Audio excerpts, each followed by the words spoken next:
Hello friends, नमस्कार। आप सभी को नमस्कार। आप सभी का वेलकम है इस क्लास में। You all are welcome to this class. So live class में जितने स्टूडेंट्स ऑलरेडी ज्वाइन कर चुके हैं, क्विकली वो कंफर्म कर देंगे आपका audio video it's accessible to you. So please confirm quickly your audio video is okay so that we can start the discussion. Yes, quickly confirm कर देंगे all those who have already joined. कर दीजिए confirm quickly. तो हम continue कर रहे हैं previous session से, और ये सेशन हमारे चैप्टर 5 मॉड्यूल ए को रिलेट करता है, जो इंफ्रास्ट्रक्चर का चैप्टर है। सो इस लेसन में हम कंसेप्ट अंडरस्टैंड करने के साथ साथ उसके प्रैक्टिस क्वेश्चंस को भी करेंगे। तो आई एम श्योर आप अपने हैंड रिटन नोट्स भी प्रिपेयर कर रहे हैं साथ साथ में। तो चलिए शुरू करते हैं आज का ये सेशन, एनर्जी इंफ्रास्ट्रक्चर। सो इससे पहले हमने कुछ और इंफ्रास्ट्रक्चर सेक्टर्स को डिस्कस किया, तो अब बात करेंगे एनर्जी इंफ्रास्ट्रक्चर की। Energy infrastructure is the organizational framework which permits large-scale energy transmission from producers to consumers and energy flow directions and management. तो एनर्जी इंफ्रास्ट्रक्चर क्या है? ये एक ऑर्गेनाइजेशनल फ्रेमवर्क है, और इस फ्रेमवर्क में एक्टिविटीज क्या है? लार्ज स्केल एनर्जी ट्रांसमिशन है, यानी एनर्जी प्रोड्यूस करने वाली कंपनीज प्रोड्यूस्ड एनर्जी को कंज्यूमर तक पहुंचाती हैं। सो इससे जो एनर्जी का फ्लो बनता है, सो उसको डायरेक्शन देना और उसकी मैनेजमेंट करना, ये एनर्जी इंफ्रास्ट्रक्चर है। तो आई होप एनर्जी इंफ्रास्ट्रक्चर का जो डेफिनेशन है, जो इसका एक्सप्लेनेशन है, वो हम अंडरस्टैंड कर चुके होंगे। It is in the form of organisational framework. उसको डायरेक्ट करना, उसको मैनेज करना, जो लार्ज स्केल के ऊपर एनर्जी का प्रोडक्शन है, फिर उसका ट्रांसमिशन है प्रोड्यूसर्स के द्वारा कंज्यूमर्स को। Components of energy infrastructure. अब इसके कंपोनेंट्स क्या क्या हैं?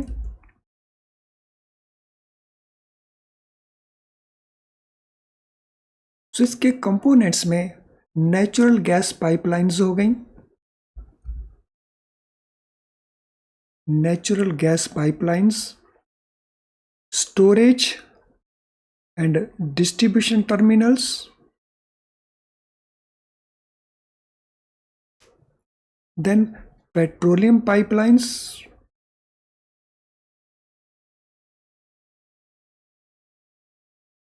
Then specialised coal handling facilities,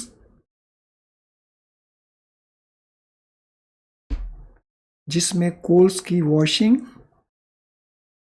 कोल की स्टोरिंग और उसका ट्रांसपोर्टेशन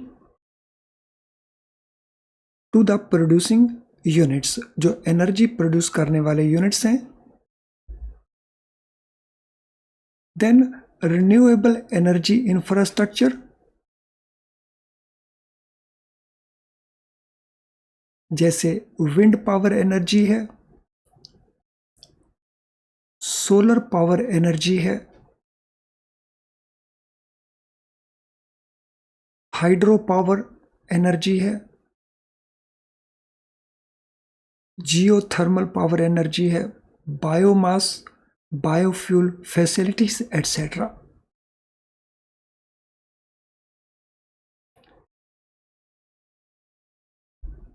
तो इसको अंडरस्टैंड कर सकते हैं हम। नेचुरल गैस पाइपलाइंस, इसी तरह से पेट्रोलियम पाइपलाइंस, उनके स्टोरेज एंड डिस्ट्रीब्यूशन टर्मिनल्स, और फिर जो थर्मल पावर है, जो कोल के थ्रू प्रोड्यूस होती है, सो कोल को हैंडल करने की स्पेशलाइज्ड फैसिलिटीज, जिसमें कोल का वॉशिंग, स्टोरिंग और ट्रांसपोर्टेशन, और इसके अलावा अनकन्वेंशनल एनर्जी जिसको हम कहते हैं रिन्यूएबल एनर्जी, जिसमें wind, solar, hydro, geothermal, biomass, biofuel, ये सारे के सारे फैसिलिटीज इंक्लूडेड हैं।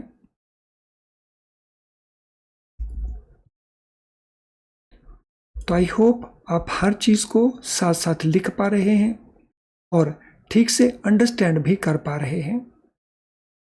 Globally India ranks 4th in renewable energy capacity. So India की जो रैंकिंग है ग्लोबली रिन्यूएबल एनर्जी के केस में 4th है, विंड पावर के केस में भी 4th है, सोलर पावर कैपेसिटी के केस में भी 5th है। लेकिन एक बात का ध्यान रखना, ये जो रैंकिंग है ये from time to time change हो सकती है। इसीलिए जब भी आप इस लेसन को वॉच कर रहे हो तो इट इज़ बेटर कि गूगल सर्च करके इसमें कोई चेंज तो नहीं हुआ तो वो भी टेस्ट कर सकते हो। India has one of the highest rates of growth for renewable energy in the world। तो जो हमारा ग्रोथ रेट है, ऑल्दो हमारी ओवरऑल रैंकिंग 4th है, लेकिन जो हमारा ग्रोथ रेट है वो हाईएस्ट है in the world.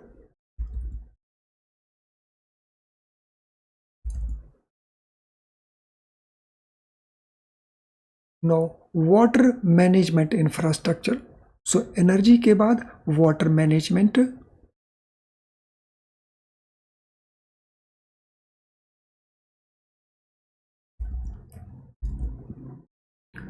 This comprises, तो इसमें क्या क्या इंक्लूडेड है इस इंफ्रास्ट्रक्चर में। So drinking water supply, waste water का collection and disposal,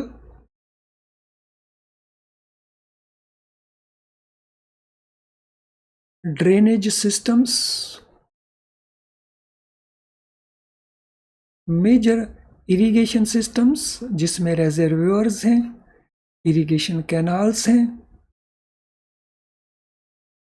then major flood control systems, और इससे रिलेटेड दूसरा infrastructure. So water management infrastructure में क्या क्या आ रहा है, drinking water supply part, waste water collection and disposal जैसे सीवेज का वाटर है, देन ड्रेनेज सिस्टम, और फिर हमारे रेजर्वियर्स और हमारा इरिगेशन कैनाल्स के थ्रू वो सिस्टम। सो फ्लड कंट्रोल सिस्टम और दूसरा ऐसा infrastructure. Untreated sewage waste is one of the major causes of surface water and groundwater pollution in India। India के अंदर जो अनट्रीटेड सीवेज वेस्ट है वो एक मेजर रीज़न है surface water and ground water का जो पॉल्यूशन है, उसमें जो गंदगी है उसके पीछे जो अनट्रीटेड सीवेज वेस्ट है वो एक मेजर कॉज है।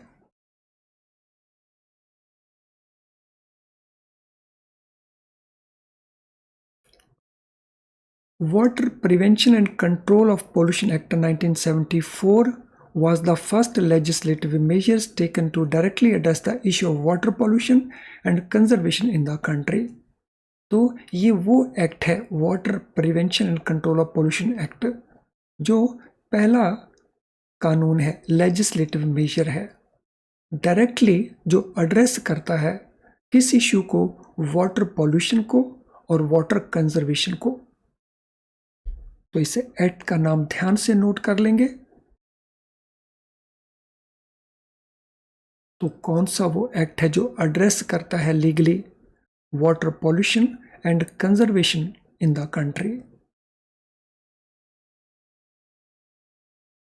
This act provides for establishment of central and state pollution control boards responsible for prevention and control of water pollution.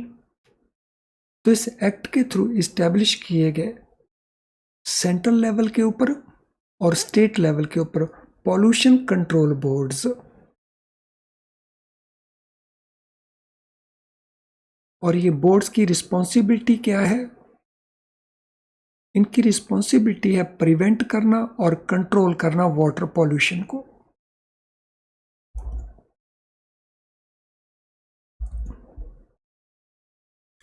It regulates waste water discharge into water bodies and takes preventive and remedial measures to check pollution।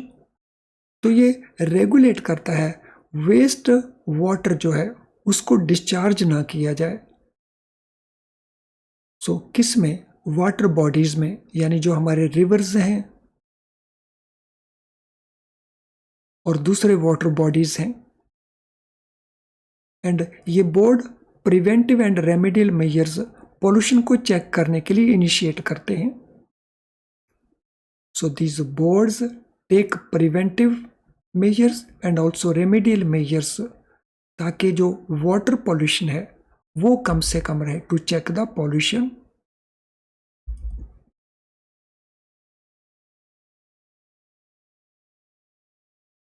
तो ये था important concept relating to energy infrastructure and water infrastructure. अब इनके basis के ऊपर जो questions बनते हैं उनको हम डिस्कस कर लेते हैं। I hope that you are ready to discuss the questions. तो अगर ऐसा है तो क्विकली स्माइलिंग आइकन पोस्ट करके कंफर्म कर देंगे, और आपने कोशिश करनी है ये आंसर्स मेमोरी से आंसर देने की। जो आपने अंडरस्टैंड किया है, सीखा है, कॉपी में नोट किया है, तो मेमोरी से कोशिश करें इन क्वेश्चंस को आंसर देने की, और मीनवाइल स्माइलिंग आइकन को क्विकली पोस्ट कर दें।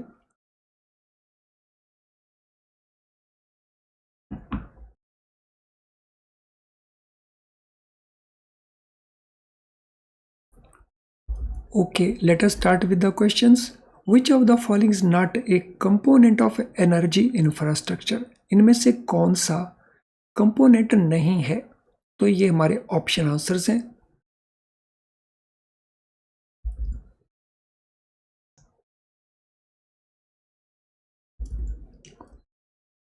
Which of the following is not a component of energy infrastructure? Natural gas pipelines, storage, distribution terminals, petroleum pipelines, specialized coal handling facilities, nuclear power plants. तो energy infrastructure इनमें से कौन सा component नहीं लगता है आपको? तो yes, answer to question number 1। तो अपनी कोशिश करिए मेमोरी से इसको आंसर करें।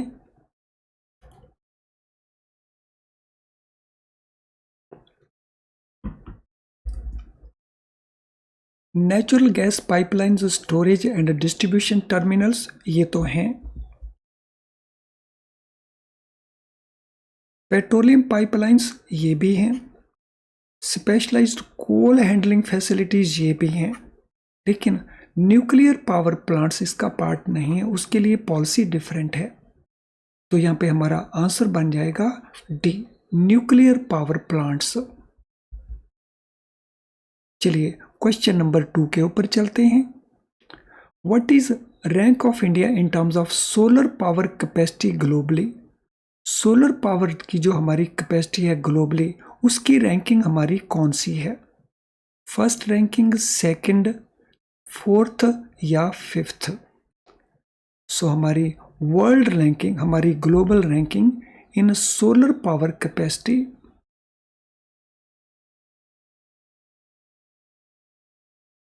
सो that ranking is fifth ranking. 5वें नंबर के ऊपर हमें वर्ल्ड के अंदर globally. Question number 3, which country has one of the highest rates of growth for renewable energy in the world? कौन सा वो कंट्री है जिसके यहाँ ग्रोथ रेट जो है हाईएस्ट है रिन्यूएबल एनर्जी के अंदर? तो चाइना, यूनाइटेड स्टेट्स, जर्मनी या India. Highest growth rate renewable energy में। सो क्वेश्चन नंबर 3 के लिए what shall be the answer. तो जब हम ग्रोथ रेट की बात करते हैं, it is India. Answer is India. Question number 4, which renewable energy source is not mentioned as part of India's energy infrastructure. So renewable energy में इनमें से कौन सा मेंशन नहीं किया गया as part of India's energy infrastructure. Wind power को, solar power को, थर्मल पावर को या न्यूक्लियर पावर को। इनमें से किस पावर को इंक्लूड नहीं किया है, मेंशन नहीं किया है इंडियाज एनर्जी इंफ्रास्ट्रक्चर में। तो इट इज न्यूक्लियर पावर। तो आंसर हमारा है nuclear power. What type of facilities are specialized for washing, storing, transporting coal? तो किस टाइप की स्पेशलाइज्ड फैसिलिटीज हैं? Natural gas pipelines, petroleum pipelines, coal fired power plants या specialised coal handling facilities. So what type of facilities are specialised washing, storing and transporting coal? तो ये कौन सी facilities हैं? नेचुरल गैस पाइपलाइंस की facilities, petroleum pipelines की facilities, coal fired power plants facilities या specialised coal handling facilities. तो question number 5 के लिए हमारा आंसर होगा specialised coal handling facilities. In which category does India rank 4th in terms of power capacity globally? So power capacity में globally India का जो ranking 4th है वो किस कैटेगरी में है? कौन सी पावर? नेचुरल गैस पावर में, विंड पावर में, कोल पावर में या न्यूक्लियर पावर में? तो किस पावर में ये रैंकिंग हमारी 4th है? Natural gas, wind power, coal power या न्यूक्लियर पावर? जो कुछ पढ़ा है उसी में से ये क्वेश्चंस हैं, hence it should not be very difficult for us to answer these questions.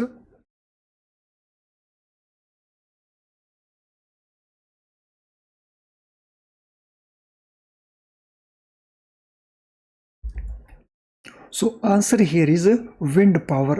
Wind power में हमारी रैंकिंग 4th है। Friends, before we move to next questions, उससे पहले ये इंपॉर्टेंट इंफॉर्मेशन मैं आपके साथ शेयर करना चाहूँगा। वीडियो लेसन्स के थ्रू आप कॉन्सेप्ट को अंडरस्टैंड करते हैं, जैसे इस समय हो रहा है, और प्रैक्टिस क्वेश्चंस के थ्रू आप उस कॉन्सेप्ट में क्लैरिटी लेके आते हो। जो कन्फ्यूजन्स हमारे रह जाते हैं स्टडी करते समय, उनमें क्लैरिटी आती है प्रैक्टिस क्वेश्चंस के थ्रू।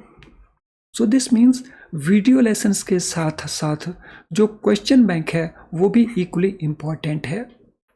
तो जब आप प्रेपरेशन कर रहे हैं तो पहले वीडियो लेसन वॉच करके कॉन्सेप्ट को अंडरस्टैंड करें और फिर उसको प्रैक्टिस करें, ताकि आपके कॉन्सेप्ट में क्लैरिटी आए और एग्ज़ाम के अंदर आप क्विकली क्वेश्चंस को आंसर कर सकें। तो इसके लिए आपको वीडियो लेसन या क्वेश्चन बैंक हमारी ऐप में मिल जाएगा। अभी तक अगर आपने हमारी ऐप को इस पर्पस के लिए यूज़ नहीं किया तो आप इसको यूज़ करके बेनिफिट ज़रूर उठाएंगे। तो चलिए हम कंटिन्यू करते हैं इन क्वेश्चंस के ऊपर डिस्कशन को। तो next question, what does the term water management infrastructure encompass? तो वाटर मैनेजमेंट इंफ्रास्ट्रक्चर जो टर्म है उसमें क्या एनकम्पास रहता है, यानी उसमें क्या क्या इंक्लूडेड रहता है? Drinking water supply, waste water collection, disposal and drainage system, major flood control systems, irrigation canals, reservoirs, surface water and groundwater pollution prevention methods, central and state pollution and control board establishments. तो water management infrastructure में इनमें क्या क्या आता है? So the term water management infrastructure क्या क्या include करती है? What is included?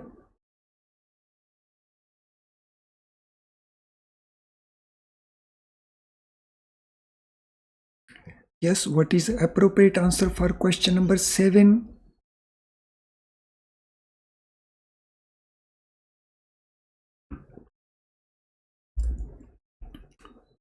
So drinking water supply, water collection and disposal drainage system. In fact, water management infrastructure में ये सारे के सारे ही आ जाते हैं, तो हमारा आंसर यहाँ पे ए जो है वो सही आंसर नहीं है. So all these are covered under water management infrastructure. In India, what is one of the main causes of surface water and groundwater pollution? India में कौन सा मेन कॉज है water and ground water pollution का? Unregulated industrial activities, deforestation and soil erosion, untreated sewage waste या excessive use of fertilisers and pesticides. Main cause हमने बताना है surface water and ground water pollution का. Question number 8, what shall be the answer?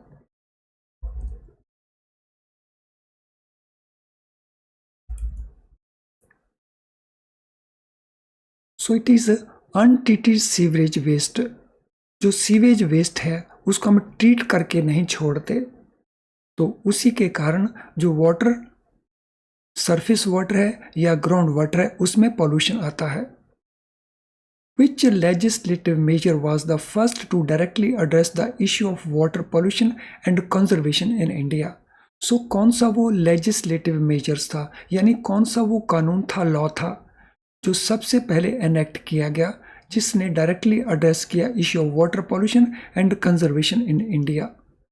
Environment protection act 1986, water prevention and control of pollution act 1974, national water policy 2012 या clean water act 1972. So which legislative measure was first to directly address this issue? Question number 9, what is the answer?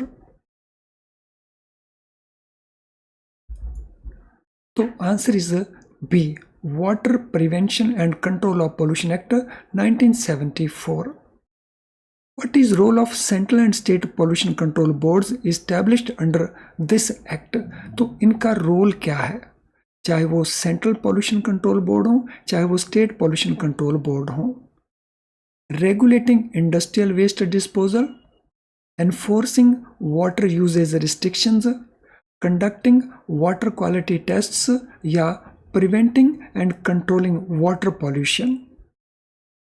तो इनमें से किस area में उनका role रहता है? Question number 10, what is the answer?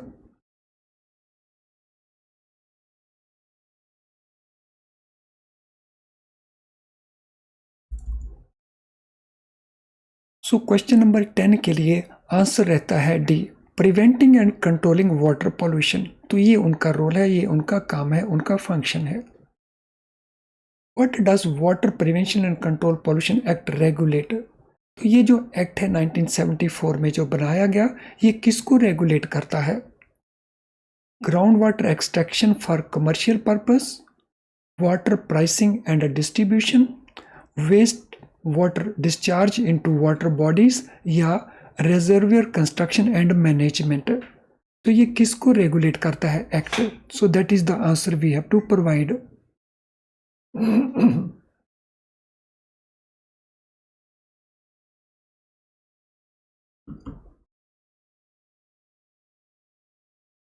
So question number 11, what is the answer?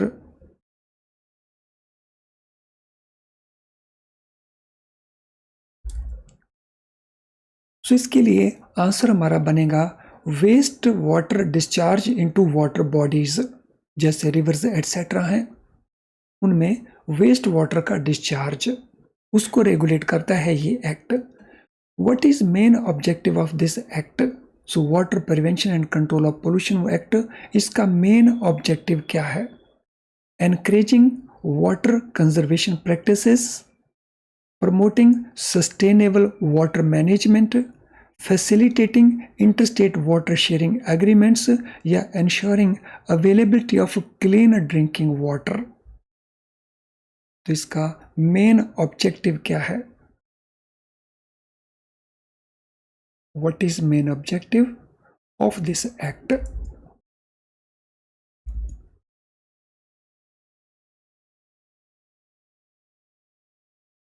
So इस act का मेन ऑब्जेक्टिव है to ensure availability of clean drinking water facilities. तो ये इसका मेन ऑब्जेक्टिव है. चलिए फ्रेंड्स, अब हम बात करेंगे कम्युनिकेशन इंफ्रास्ट्रक्चर की. After energy infrastructure and water management infrastructure, let us now talk about communication infrastructure. Communication infrastructure includes what?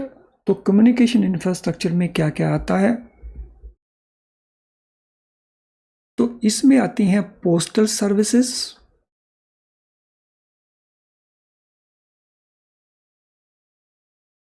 Then telephone network, जिसमें मोबाइल फोन नेटवर्क भी इंक्लूडेड है, then TV and radio broadcast stations,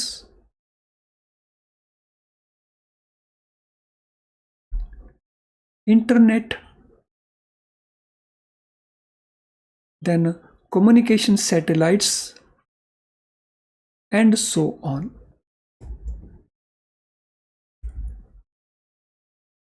तो ये सारा कुछ communication infrastructure में include रहता है, एनकम्पेस्ड है.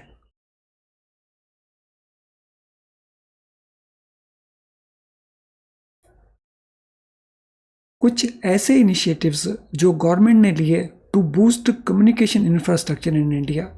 इंडिया में कम्युनिकेशन इंफ्रास्ट्रक्चर को बूस्ट करने के लिए, इंप्रूव करने के लिए वो कौन से एक्शंस हैं जो गवर्नमेंट ने इनिशिएट किए? FDI cap in telecom sector increased from 74% to 100%. Foreign direct investment का जो लिमिट था टेलीकॉम सेक्टर में, previously it was 74%, now it is 100%.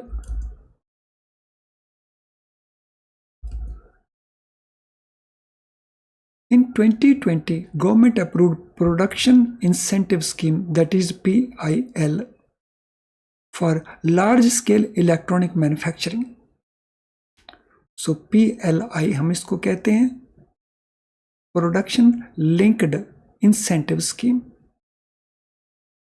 2020 में अप्रूव किया किन के लिए? जो इलेक्ट्रॉनिक मैन्युफैक्चरिंग में लार्ज स्केल यूनिट्स हैं उनके लिए.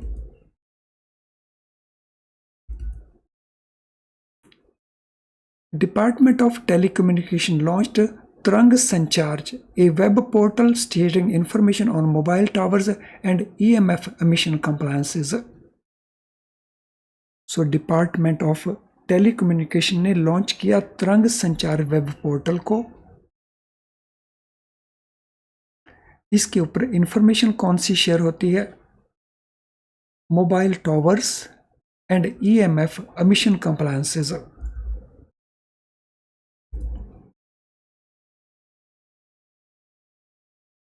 तो चलिए फ्रेंड्स, इस डिस्कशन को हम कंटिन्यू करेंगे इन नेक्स्ट लेसन. तो आज के सेशन के साथ रिलेटेड अगर आपका कोई भी क्वेश्चन हो तो आप उसे इस वीडियो लेसन के कमेंट बॉक्स में टाइप कर सकते हैं. इसके अलावा अगर आपकी कोई जनरल क्वेरी हो तो आप हमें इस ईमेल आईडी के ऊपर पोस्ट कर सकते हो, या हमारी ऐप का जो मैसेज बॉक्स है उसमें भी आप अपनी क्वेरी पोस्ट कर सकते हो. ये जो हमारा फ़ोन नंबर है ये अब काम नहीं करता, तो इसको कॉल ना करना. तो चलिए आज के सेशन को हम यहीं पे वाइंड अप करते हैं। तो हम कंटिन्यू करेंगे इस डिस्कशन को in next session also. Thank you friends, all the best.